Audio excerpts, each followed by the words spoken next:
জনপ্রিয় অভিনেত্রী বাংলাদেশের অপু বিশ্বাস উনি প্রায়ই অনেক ধরনের কথাবার্তা বলে থাকেন, সমালোচনা করে থাকেন। আসলে কি তোমার চলার ক্ষেত্রে, কাজের ক্ষেত্রে কিংবা পার্সোনাল লাইফে কখনো কি বিব্রতকর কোনো পরিস্থিতির সৃষ্টি হয়েছে? এটা তো আসলে আমার কাছে মনে হয় যে আমার কাজের ক্ষেত্রে হোক বা পার্সোনাল ক্ষেত্রে এটা যদি সবাই খেয়াল করে তাহলে বুঝবে যে আমি কখনোই কাউকে নিয়ে কোনো দিনও কোনো প্রকার বাজে মন্তব্য করা আমি করিনি। আচ্ছা, ধরো যদি লাইফে চলার পথে এমন হতেই পারে, আমরা কিন্তু অনেক ধরনের সিচুয়েশন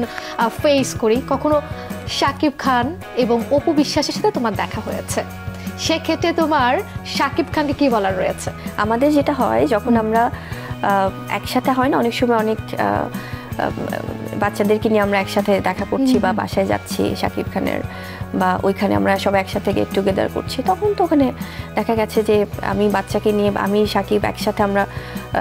রুমে টাইম স্পেন্ড করছি, তো সেখানে হয়তো মানে উনিও এসেছে আবরামকে নিয়ে, তো এরকম তো হয়েছে। আসলে কখনো কি কথা হয়েছে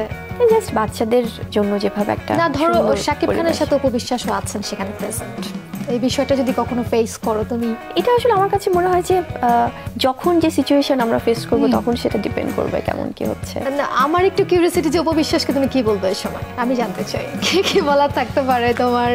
না, আমার ওরকম স্পেসিফিক ভাবে তো কিছু বলা যায় না, সিচুয়েশন বলে দিবি আসলে আমি কি বলবো আসলে একদমই। তো বুবলি, অনেক নায়িকাই আছে যারা আসলে কাজের থেকে কথা একটু বেশি দক্ষ, এই বিষয়টা আসলে তুমি কিভাবে দেখছো? আমি আসলে আমার কাছে মনে হয় এটা যার যার ব্যক্তিগত তাদের পার্সোনালিটি, আমি বলবো তাদের ব্যক্তিত্ব বা তাদের জীবন ধারণ, জীবনযাত্রা। কিন্তু যেহেতু আমরা, আমাদের সবচেয়ে বড় পরিচয়টা এখানে হচ্ছে আমরা অভিনয় শিল্পী, সেখানে আমাদের মনে হয় যে একটা সুস্থ সুন্দর কাজের পরিবেশের মধ্য দিয়ে যদি আমরা যাই, খুব পজিটিভিটি নিয়ে যদি আমরা যাই, সেটা মনে হয় যে দর্শকদের দেখতেও বা শুনতেও ভালো লাগবে। আসলে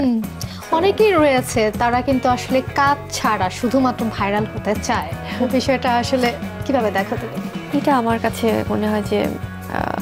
কোনো দরকার নেই আসলে, কারণ অনেক সময় হয় যে আমরা কাজটাতে যখন ফোকাস থাকছি তখন কিন্তু দর্শকরা সেটা অ্যাপ্রিসিয়েট করছে, আবার অনেক সময় দেখা যায় দর্শকদের সেই ভালোবাসার জন্য কিন্তু তারা অনেক সময় আমাদের ব্যক্তি লাইফটা নিয়েও জানতে চায়, এবং সেটাও ঠিক আছে, কারণ আমাদের তো আসলে সব কিছু খুব ট্রান্সপারেন্ট রাখি আমরা, যে আমাদের, যেমন আমার ক্ষেত্রে যদি আমি বলি, অনেক সময়